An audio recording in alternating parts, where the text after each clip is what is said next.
इदानीं वेद स्वाध्यायो भविष्यति। अद्य यजुर्वेदस्य पंचमोऽध्यायस्य पंचदशं मंत्रस्य स्वाध्यायो भविष्यति। स्वाध्यायमान मंत्रस्य इदं विष्णुर्विचक्रमे इत्येतानि प्रथमानि पदानि सन्ति। अब वेद स्वाध्याय होगा। आज यजुर्वेद के 5वें अध्याय के 15वें मंत्र का स्वाध्याय किया जाएगा। स्वाध्याय किए जाने वाले मंत्र के इदं विष्णुर्विचक्रमे ये प्रारंभिक पद हैं। ओम इदं विष्णुर्विचक्रमे त्रेधा निदधे पदम समूढ़मस्य पांसुरे स्वाहा। इस मंत्र के ऋषि हैं इदं विष्णुरित्यस्य मेधा तिथे ऋषि, विष्णुर्देवता, भूरिगार्षि गायत्री छंदः, सर्जः स्वरः। फिर वह जगदीश्वर कैसा है इस विषय का उपदेश अगले मंत्र में किया है।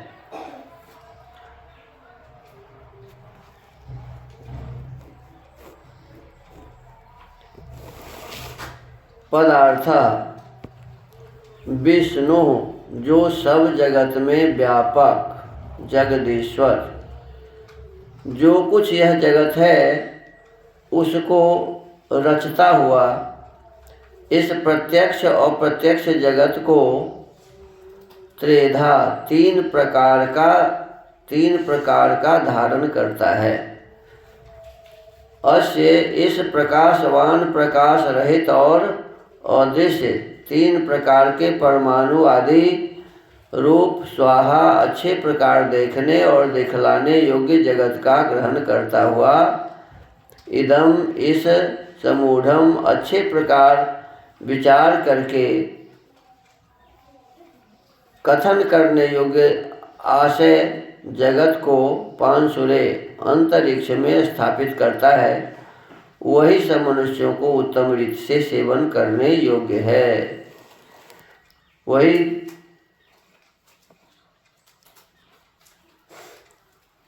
सब मनुष्यों को उत्तम रीति से सेवने योग्य है। भावार्थ, परमेश्वर ने जिस प्रथम प्रकाश वाले सूर्यादि, दूसरा प्रकाश रहित पृथ्वी आदि और जो तीसरा परमाणु आदि अदृश्य जगत है, उस सब को कारण से रचकर अंतरिक्ष में स्थापन किया है और उसमें से औषधि आदि पृथ्वी में, प्रकाश आदि सूर्यलोक में और परमाणु आदि आकाश और इस सब जगत को प्राणों के सिर में स्थापित किया है। इस लिखे हुए शतपथ के प्रमाण से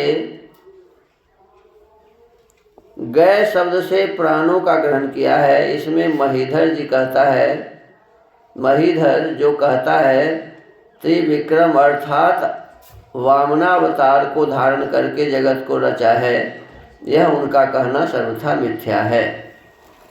देखो, अब पीछे आप लोग एक कहानी पढ़े हुए हैं वामन अवतार। ये वाल्मीकि रामायण का जब हम स्वाध्याय करते हैं तो उसमें है ना कि शंकर भगवान का जो आश्रम था, उस शंकर भगवान के आश्रम में विष्णु जी बड़ी तपस्या कर रहे थे। नहीं, विष्णु जी का आश्रम अलग था, शंकर भगवान का आश्रम अलग था। तो विष्णु जी जिस आश्रम में तपस्या कर रहे थे, तपस्या करने के पश्चात वो वामन का रूप धारण कर लिए। किसका? उन्हें छोटा रूप धारण करके और बलि राजा को पाताल लोक भेज दिए।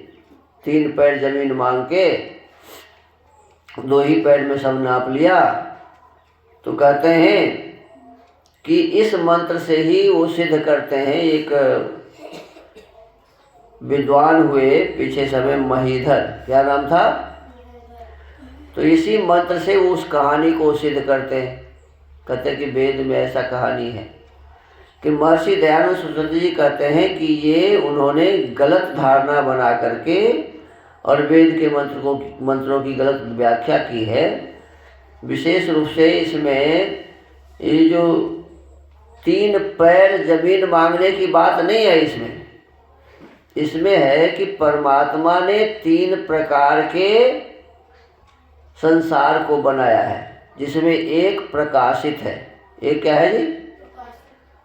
प्रकाश जिससे होता है, जैसे सूर्य से क्या हो रहा है? प्रकाश हो रहा है। और पृथ्वी से प्रकाश नहीं हो रहा है। तो एक प्रकाश देने वाला है और एक प्रकाश लेने वाला है। तो एक प्रकाश से रहित है जिसमें प्रकाश नहीं है, एक प्रकाश से सहित है जिसमें प्रकाश है। तो 2 तरह का हुआ। और एक कुछ ऐसे भी है जिसे हम देखते नहीं हैं, जैसे सूर्य को देख रहे हैं, पृथ्वी को देख रहे हैं, लेकिन वो हवा को देख रहे हैं क्या? हवा को नहीं देख रहे हैं। ऐसे परमाणु, सत्व, रज, तम, प्रकृति, इसको हम लोग नहीं देख रहे हैं।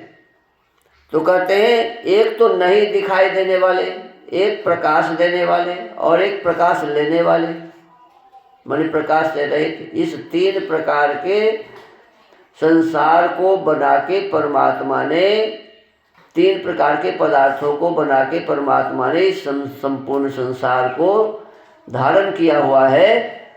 और निर्वात आकाश में, अंतरिक्ष में सारे संसार के पदार्थ विचर रहे हैं। परमात्मा के सामर्थ्य से ये सभी आकाश में टिके हुए हैं। तो कहते हैं कि हमको आपको उसी परमेश्वर की उपासना करनी चाहिए जिस परमेश्वर ने प्रकाश वाला पिंड बनाया है, प्रकाश से रहित पिंड बनाया है और बहुत सारे ऐसे चीज बनाए हैं जिसे हम देख नहीं सकते। तो इन 3 प्रकार के इस संसार को परमात्मा ने रचकर और अपने सामर्थ्य से इस अंतरिक्ष में टिकाकर सबको, आकाश और इस जगत को प्राणों के सिर में स्थापित किया है। अब हमको आपको विशेष रूप से इस विषय वस्तु का ध्यान रखना चाहिए कि जो पौराणिक विद्वानों ने इसकी व्याख्या वामन अवतार से जोड़ के किया है, इसकी कोई भी आवश्यकता यहाँ नहीं थी। और वेद मंत्रों में किसी इतिहास को कैसे लिखा हुआ हम पाएंगे, क्योंकि ये घटना तो बाद में घटी होगी, घटना तो बाद में घटी होगी, लेकिन वेद तो सृष्टि के आदि में ही था। परमात्मा ने 4 ऋषियों के अंतःकरण में इस वेद को दिया।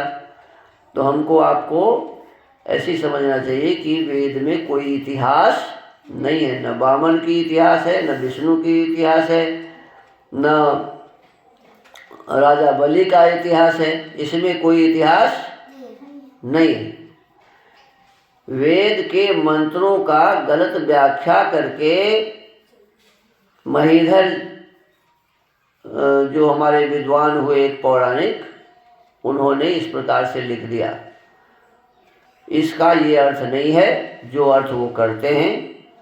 तो आज के इस वेद मंत्रों के माध्यम से हमने जाना है कि परमात्मा ने प्रकाश देने वाले सूर्य आदि और प्रकाश से रहित पृथ्वी आदि, और तीसरा जो दिखाई नहीं देते हैं अदृश्य जो परमाणु आदि हैं, उन सब की उसने रचना की है और सबको रचकर इस संसार में स्थापित किया है, अंतरिक्ष में स्थापित किया है।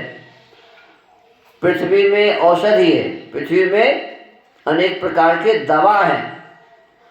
देखो जितने भी हरे हरे पदार्थ आप देख रहे हैं ना, सब क्या है जी? सब दवा है। छोटा से लेके और बड़े वृक्ष तक सभी दवा है। आम के पत्ते भी दवा का काम करता है। या आपके फूल जो है, क्या नाम है इसका, श्रृंगार फूल भी दवा है। ये चीनी को खत्म करने वाला एक दवा है, क्या कहते हैं इसको, चीनी को दूर करने वाला भी एक पौधा है। तो इस प्रकार से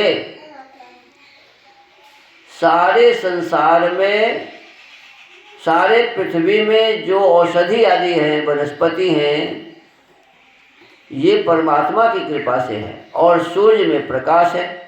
सूर्य में क्या है जी, ये प्रकाश भी किसके कृपा से है, परमात्मा की कृपा से है। तो हमको आपको परमात्मा के इस कृपा को जानकर संसार के सारे पदार्थों को बनाने वाला, उसकी रचना करने वाला, उसका धारण करने वाला उस परम ब्रह्म परमेश्वर की हमें उपासना करनी चाहिए। उत्तम रीति से लिखा है, मनुष्यों को उत्तम रीति से उसी परमेश्वर का सेवन करना चाहिए। तो आज के स्वाध्याय को इन्हीं विराम देते हैं। ओम।